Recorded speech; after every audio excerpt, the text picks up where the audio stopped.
makan dikit inilah, kombuat aja nanti. Selesai ini. Ini penting ya. Saya percepat aja. Abah Sepuh itu menafsirkan markobah. Jangankan markobah, Quran pakai takwil. Makanya Abah Awas pernah bilang, ini manusia langka, harus dilestarikan. Kenapa? Karena ilmu Abah Sepuh ada di orang ini. Saya nih. Ini ilmu Abah Sepuh. Tidak akan ada di orang lain. Ini ilmunya Abah Sepuh. Mewarisi apa? Mewarisi pelajaran tentang takwil Quran dan takwil markobah sesuai dengan pelajaran Abah Sepuh. Apa arti budak belian?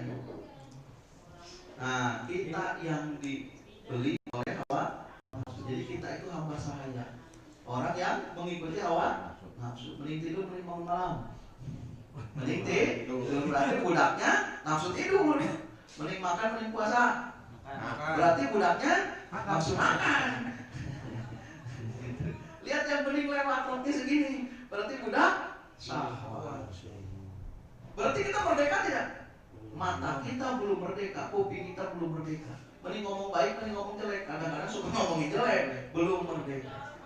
Mending puasa, mending makan enak, mending belum merdeka. Perutnya belum merdeka, matanya belum merdeka, masih terkekang oleh hawa nafsu. Makanya Syekh Abdul Qadir membeli kita, dibeli oleh Syekh Abdul Qadir. Dipilih siapa? Orang yang ingin bersama. Kemudian dimerdekakan, kemudian diusulkan. Senang gak? Mana kita? Senang gak mendengarkan kebaikan? Kita sudah merdeka kupingnya. Mending ngomongin orang, mending ngomongin kebaikan. Sudah merdeka. Mending sholat malam, mending tidur. Sudah merdeka. Alhamdulillah. Siapa yang memerdekakan? Syekh Abdul Qadir. Makanya diterangkan Syekh Abdul Qadir bajunya mahal. Apa baju itu? Amalia. Totopongnya, tahu totopong itu apa? Bukan. Ciput apa ciput? Aduh, apa itu? Kopiah. Berapa? 70.000? Apa ada kopiah paling mahal? Mana foto Syekh Abdul Qadir ini? Masa begitu aja 70.000 dinar? 1 dinar itu 4 juta. Kalau 70.000 berapa miliar? Artinya ilmu pengetahuan beliau, ilmu marifat beliau mahal. Marifatnya mahal, amaliyahnya mahal. Yang paling mahal terumpahnya.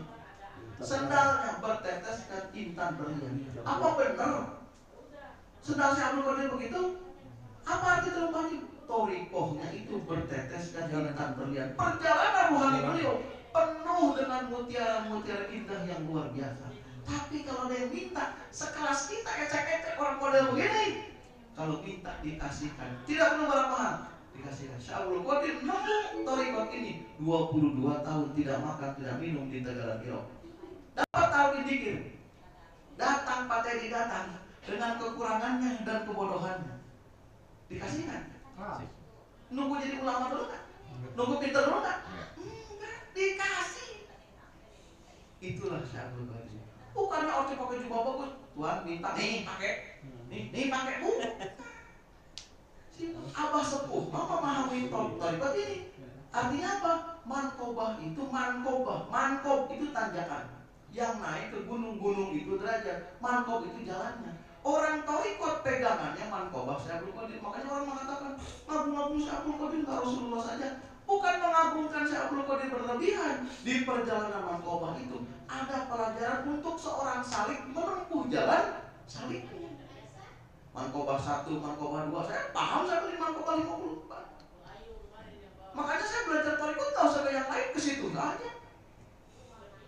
Disebutnya juga layang syekh, layang itu surat, syekh itu guru. Kalau orang ngasih surat buat siapa? Buat yang dituju dong. Jos for you. Kalau dari pacar, just for you. Hanya untukmu. Benar? Just for you kan? Iya, just for you kan begitu. Bahasa Inggris just. Lumayan. Jus apel. Iya, benar kan? Coba ada di tulisan surat itu, sayangku. Cintaku.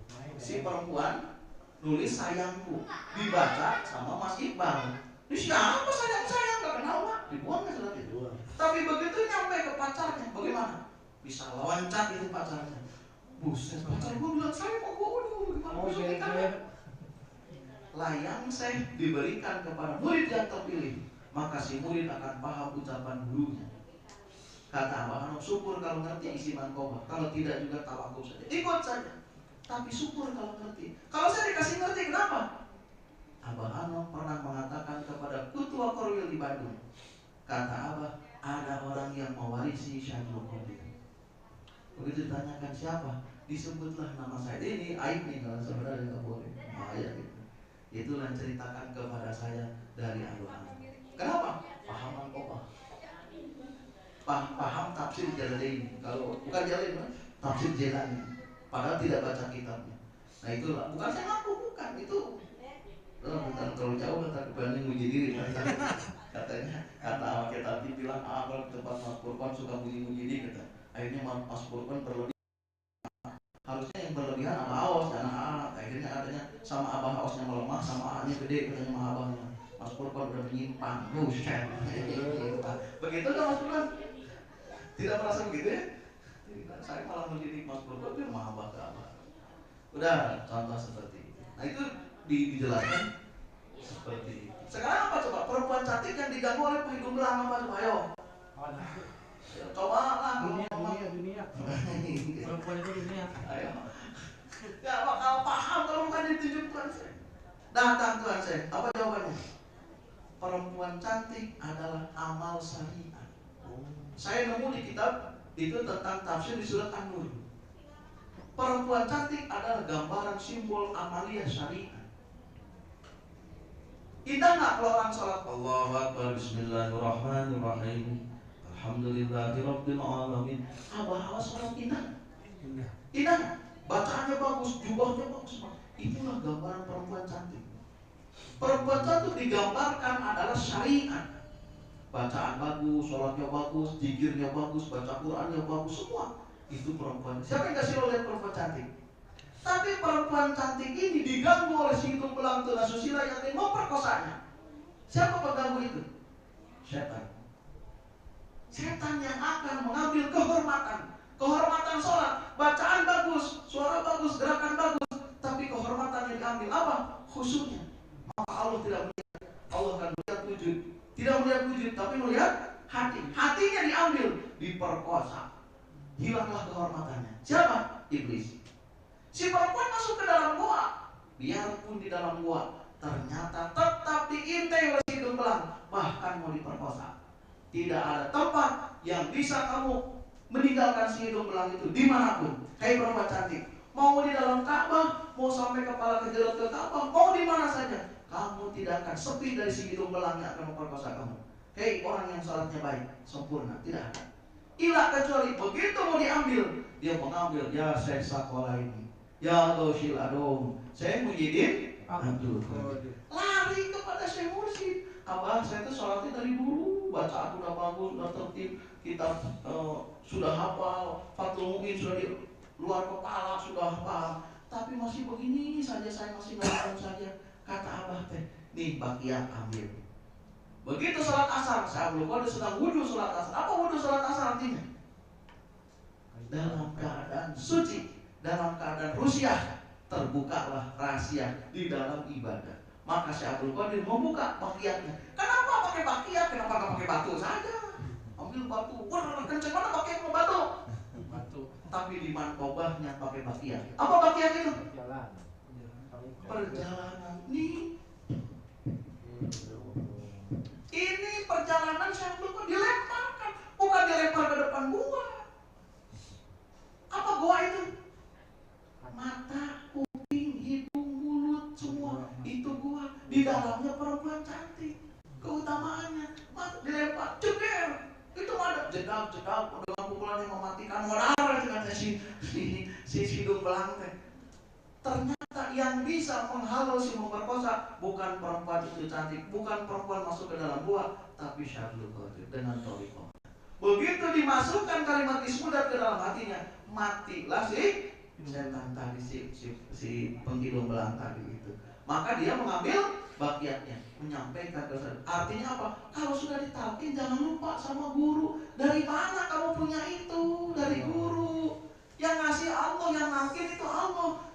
Syariatnya lisan Syekh Mursyid, jangan melupakan guru kita, senangkan guru kita. Abah ini bagiannya, Abah ini saya punya sapi sedikit, Abah pengen saya mau bahagiakan Abah. Nuhun itu teh mau bahagiakan, itu teh mengembalikan bagiannya guru. Sudah dikasih. Enak tidak kalau begini? Abah sepuh mah begitu. Kalau dibaca oh iya perempuan, giliran Mas Musi digebukin orang, apa tuh kan apa? Diajar begitu. Diajar terus. Nah, bukan itu lagi sholatnya sudah bagus, baca sudah bagus, maksimal bacanya udah bagus. Kalau nggak punya dikeropi maksimal, biarpun baca Qurannya hebat, tetap wae ngalamun maneh gitu. Tetap kesetan dibisikan. Gitu.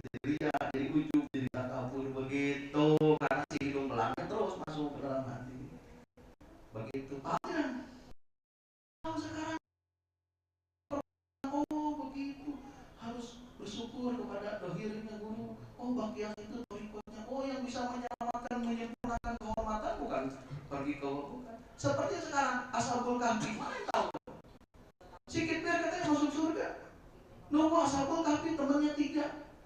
Apa sepuh menafsirkan Ashabul Kahfi? Dikir. Temannya 3, jasmani, rohani, rasa. Anjing di depan gua. Apa gua itu?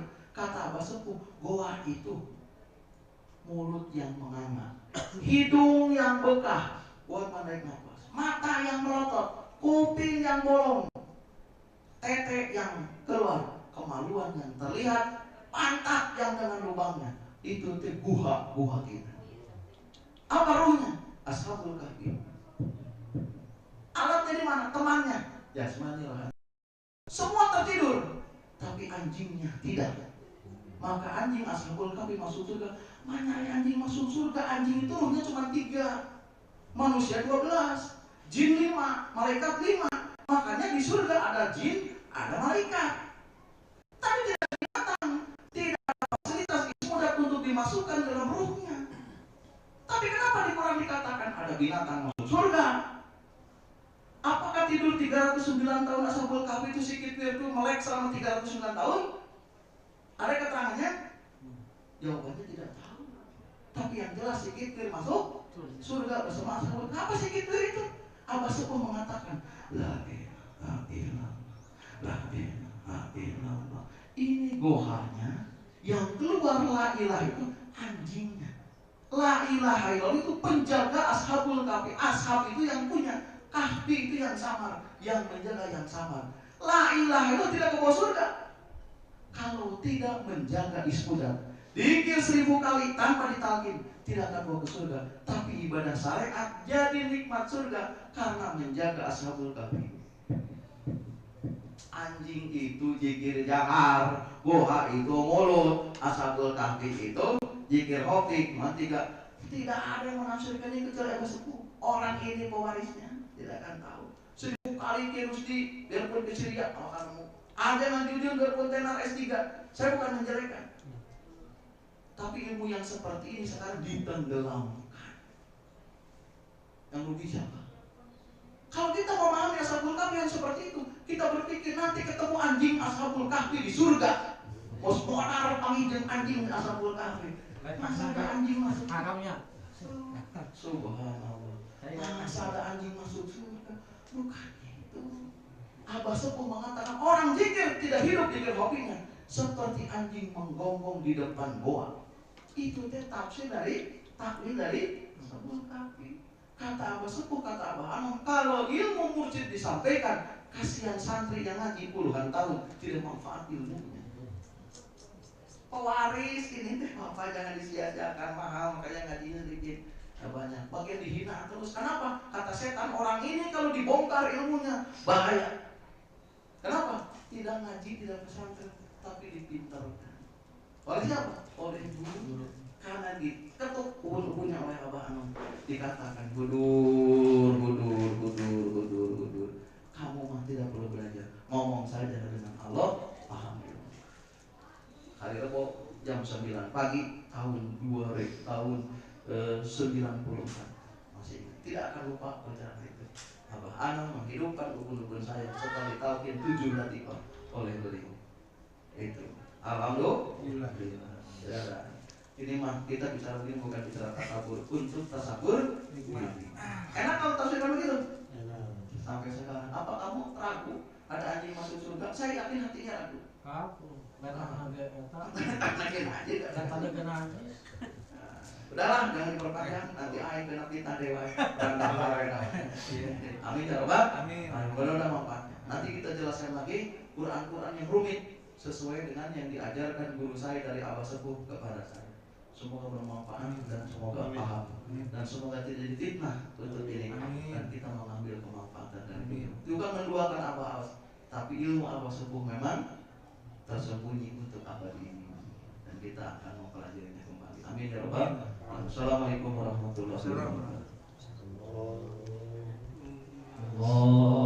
Allahumma salli ala nabiyil hashimi Muhammadin wa ala alihi wa sallim taslima.